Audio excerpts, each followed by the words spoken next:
Special Prosecutor Jack Smith rejected former President Donald Trump's claim that he should be cloaked in absolute immunity from prosecution, arguing in a new filing Saturday that the radical claim threatens to strip presidents of their license to commit crimes in order to remain in office.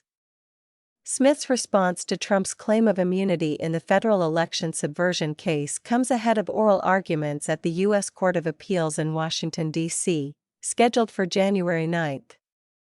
The defendant argues that this prosecution threatens to destroy the very foundation of our republic.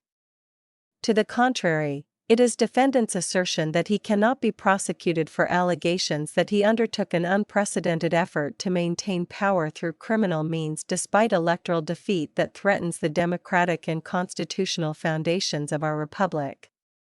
Smith wrote in the new filing, Trump faces 4 counts in the case, including conspiracy to defraud the United States and obstruction of official proceedings.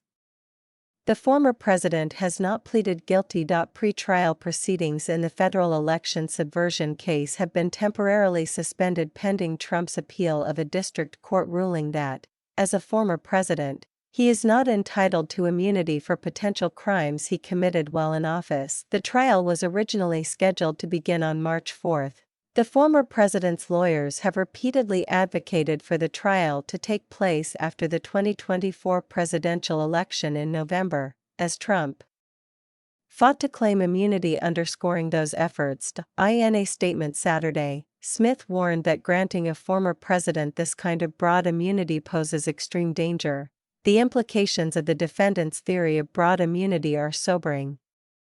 In his view, a court should treat the president's criminal conduct as immune from prosecution so long as it takes the form of correspondence with a government official on a matter in which there is a federal interest, a meeting with a member of the executive branch, or a statement on a matter of public concern, the paper said. This approach would grant immunity from prosecution to a president who accepts a bribe in exchange for handing over a lucrative government contract to the payer, a president who directs the FBI director to plant dirt on a political enemy, a president who orders the National Guard to kill his most prominent critics, or a president who sells nuclear secrets to a foreign adversary, because in each of these scenarios, the president could argue that he was simply enforcing the laws, or communicating with the Justice Department. In Saturday's statement, Smith also refuted Trump's argument that criminal prosecution would amount to double jeopardy because he was acquitted by the Senate in impeachment proceedings.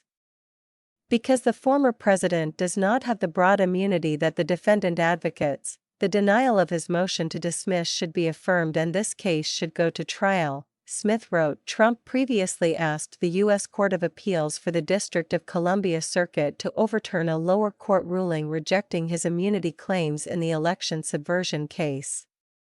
The Supreme Court declined to hear the case on an expedited basis, as Smith had requested.